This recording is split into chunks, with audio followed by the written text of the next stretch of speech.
Good morning, St. Martha's. I am so excited to be here with you and to interview our special guest here in this first week of Advent.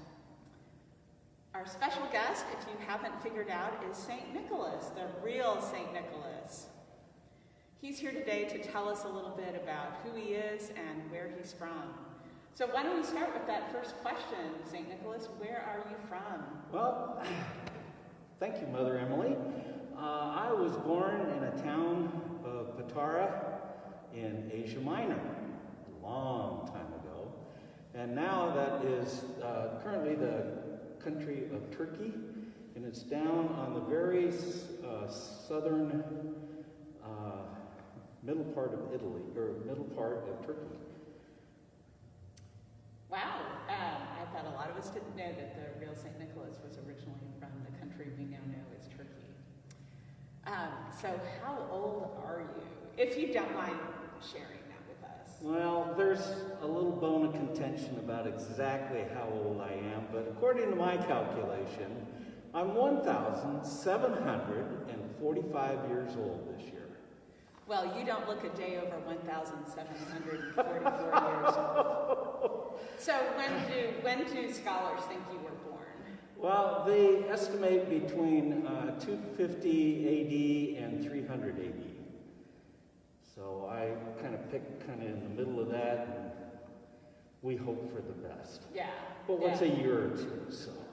So you are wearing the garb of a bishop. Yes, ma'am. And so you were ordained a bishop in the Christian church. Do you want to tell us how you became a bishop? Well, that's an interesting story. Yes, Mother Emily. I have to tell you, I was in the process of becoming a priest. And the Bishop of Myra happened to have passed away, and so the coalition of bishops in the area got together to pick the new bishop. And it had been going on for some time, and they just were not coming up with a name. And the elder of all of the bishops that were gathered together wanted to know, or went to bed early one night, because like most people that are a little bit older and wiser, figured he needed his beauty rest. And he had a dream that the first person that came into the church the next morning at Matins, whose name was Nicholas, would be made the next bishop of Myra. So lo and behold, the next morning, I'm an early riser. I get up, I'm going to church, going to do Matins, walk in the door. He asks me who I am. I tell him Nicholas. And all the bishops come, he hollers for all the bishops, and they come and they grab me and they wheel me off down into the front of the sanctuary and put me in the bishop's chair and make me a bishop. And I hadn't even become a priest yet. Wow, that is just unfathomable for that time. Or even this time. That is one fast ordination process. It was. Yes, yes. So one of the things that we know about St. Nicholas is that St. Nicholas is associated with the giving of gifts. In fact, the name Santa Claus originally comes from the German version of St. Nicholas. So Correct. How did St. Nicholas become associated with the giving of gifts? Well, there are many different stories that go with that. And probably one is more famous than the others, which is about the three daughters of the very wealthy merchant who had lost everything. And in those days, the families that had big dowries, which was money to give to the bridegroom, in those days, the better off the daughter could marry up, as they said. And unfortunately, if you could not afford a dowry for your daughter, chances were that she was going to be sold off into slavery. And he didn't want that to happen to his three daughters. So one night I crept up and I had a small bag of money in my hand, and then I have screens there on windows. So I tossed the gold up through the window, and it bounced off the ceiling over there, over there. Finally, it fell, I later found out, fell into one of the stockings that was hung over the fire, because in those days, you only had one pair of socks, and you'd wash them every night and hang them on the fire so they were dry the next morning, because who wants to put on wet socks in the morning? So I did that. So their stockings were hung by the fire. With care. Yes, because you didn't want to get a wrinkle, in the sock when you put it out. So the next morning they got up, and one of the girls found the gold that was in a little bag inside of her stocking, and it was enough for her to get married well and to do things. So a couple years later, the next daughter was of the proper age at that time, which they were younger. Right. So I did the same thing. Threw it through the window, bounced around into the stocking. So the father was really very happy about all this happening and gave thanks for it. It was time for daughter number 3. I mean, there's always 3 in a good story. Yes, that's true. That kind of works with the gospel, with the 3. Yes. Yeah, so anyway, so I did that, and he had been waiting, and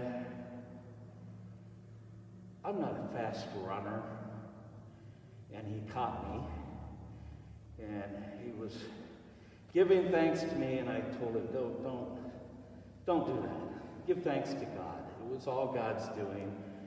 And don't tell anybody about the story.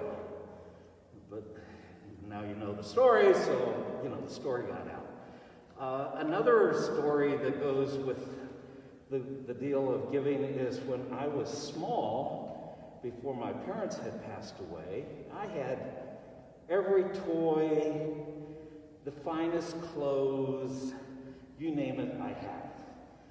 And I ran across a boy that was bullying another boy. And in stopping the bullying, I found out that the boy that was doing the bullying was really just plain cold. And so I gave him my hat, and I gave him my new gloves, and I gave him the new coat that I just got, and gave them to him, and made him promise not to bully anymore, which he didn't, by the way. Good job. And went home, and my mother professed to me that she was upset because I came home and I didn't have my gloves, and I didn't have my hat, and especially I didn't have my coat, and she wanted to know where I had left them, and I said, I didn't leave them, Mom. I've done that a time or two, I must admit, but I did not do that. I gave them to a young man who needed to be warm. So I got a new coat, and new gloves, and a new hat out of that, and because of that, people associated me with giving freely. Right. And at this time of year, that seems to be a very common thing, which is a good thing. Right. And so that's also, I assume, why one of St. Nicholas is considered the patron saint of children. Yes. Because well, and then there's a story that goes with that too, about 3 young scholars who had gone off and stopped at a inn and were going to get some food, and the innkeeper, who was not a very nice man, ended up killing them and putting them in a pickle barrel, of all things, to use them later, I assuming, for some of the meals that he was going to serve. But I came to him and talked to him about it, and he admitted what he had done, and miraculously, through the gifts of God, they were put back together and survived, and were very good. And that's one of the main reasons I became the patron saint for children. I didn't know there was a CSI aspect to the story of St. Nicholas. So the times you lived in the church were pretty contentious. There were a lot of issues we take for granted today. The idea of who Jesus is, fully human, fully divine, people were really arguing about Oh, those things immensely. and getting into fist fights at church councils. So, could you tell us a little bit about that? And then there's a little legend that maybe you punched somebody. Well, it really wasn't a punch. It was more of a light slap across the face, but enough that he turned the other cheek. We were at the conference for Nicene.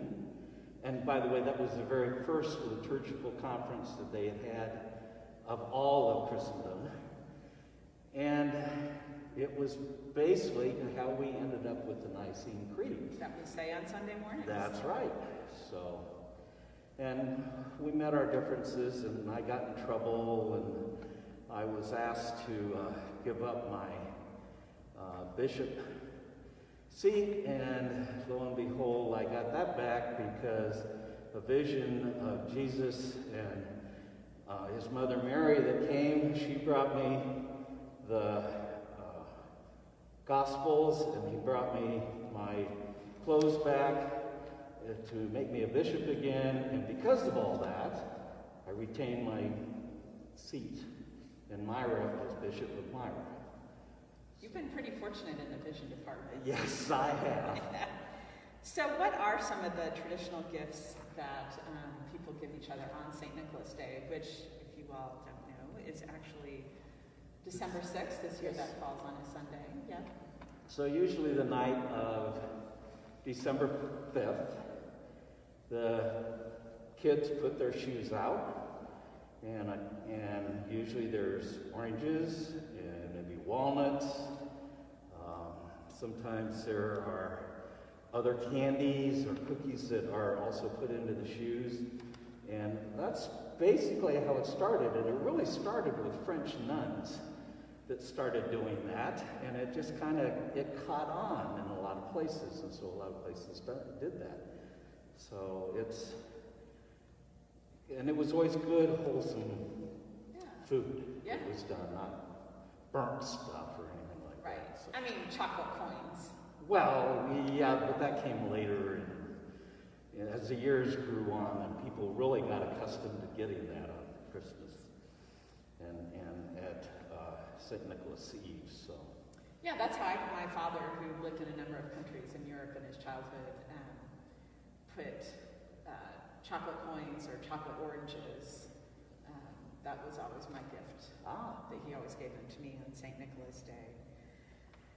So, why are the shoes? What about the shoes? Why is a tradition to put the coins and the gifts in the shoes on St. Nicholas Day? In many, well, it depends on which country you're in.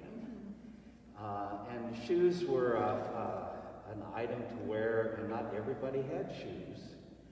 So sometimes other things were substituted. Like if you had sandals, they were put into sandals. But it was done because that was one of the first things that you got to put on in the morning. So you were there to see what you got. If you got something nice because you were good, which is why you were supposed to get it to begin with, and so by putting the shoes on, it was the first thing you saw in the morning. So it's pretty awesome. Now, we've talked about you being patron saint of children. I know there are other professions that you are the patron saint of. Do you want to tell us a little bit about that? Yeah, gladly. Pawnbrokers. Pawnbrokers? Pawnbrokers are one of my, who claim me as a patron saint. And if you go to most pawn shops, you'll see 3 bags of money or 3 balls. And that represents the 3 sacks of gold that I tossed through the window. I'm the patron saint of sailors, fishermen, widows, unwed, maidens, newlyweds, just numerous. And I probably have more churches named after me than any other saint, which is saying a lot. So. Well, sounds like that keeps you busy. Yes, it does. So, how did the St. Nicholas we think of become the Santa Claus? Many, many, many stories over a long period of time, and things have changed. St. Nicholas, I have walked everywhere I've gone. And through many different countries and many different stories were talked about how I got around. Eventually, and it came to pass in about 1821 with the Reverend Clement Moore, who wrote the Night Before Christmas. It's also called A Visit from St. Nicholas. And he was an Episcopal minister. Yes, he was. Yes. And he wrote this story about this jolly old elf, and it just got hit up with St. Nicholas. So the next thing you know, I'm listed as this guy that rides around in a sleigh, and there are 8 tiny reindeer, and it just got blown way out of proportion. And then a little bit later, 1931, the Coca-Cola Company, in its infinite wisdom, decided to portray Santa in a red suit with white fur, holding a bottle of Coca-Cola, and it went all, in my opinion, downhill from there. And so Santa now rides around in 8 tiny reindeers. St. Nicholas is kind of forgotten by being St. Nicholas, and Santa Claus is born.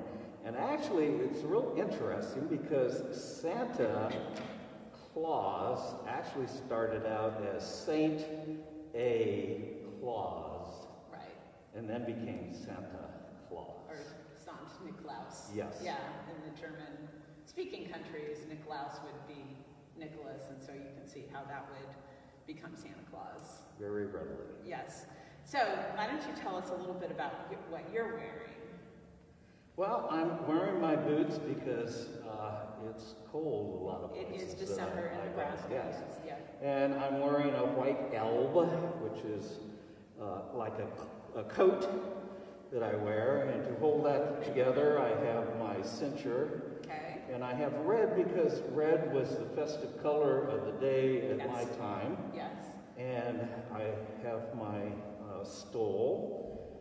I have a red coat, which is the overcoat that I wear over everything. I wear a mitre, which is red as well. And now in some places, my mitre is depicted as more of a bowl on top of your head, instead of having the peak.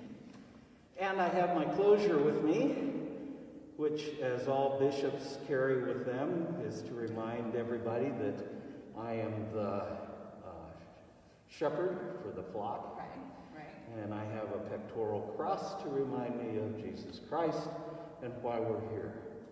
So one of the things that occurred to me while we were talking is that the gift giving that you did as a saint was really to help others. Yes. And to free them from burdens of being poor or cold or hungry.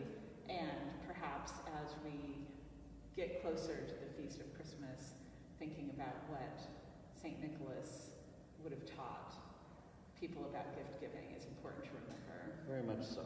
Yeah. And I was passing by a storefront, and there was a program on what you call a radio. Yeah. And they Wait till I tell you about the internet. Oh, okay. Anyway, they were talking to this family, and instead of giving Christmas gifts to their boys and girls, they were giving, as a family, were giving gifts to another family that did not have anything. And so instead of giving gifts to each other, they gave to this family, and they did that last year. They were going to do that again this year, and it's very good that a whole family would do that. That's the spirit of In St. agreement. Nicholas. Yes, it is. Yep. Well, I am so glad you dropped by this morning, and you have left some things for us here at St. Martha's. You Yes. can find them in that purple Advent, Christmas, Epiphany, Seasons of Hope gift bag that we are distributing. You gave us some information about the real St. Nicholas so that we can be reminded. And there's a coloring page and word search. And many of these items and a whole bunch of other information can be found at St. Nicholas Center on the internet, which is a wonderful site. That is stnicholascenter.org. So thank you for joining us here My at St. pleasure. Martha's this Thank you for morning. having me. And we look forward to many visits from St. Nicholas in the future. Well, and I'll be back, I believe, on the 20th. Okay, And all right. we will talk with everybody that's there for church. Okay, good. So, Good things. excellent. Even in a pandemic, St. Nicholas does not slow down. Thanks for watching, and we look forward to seeing you more and more during these holiday seasons. Thank you.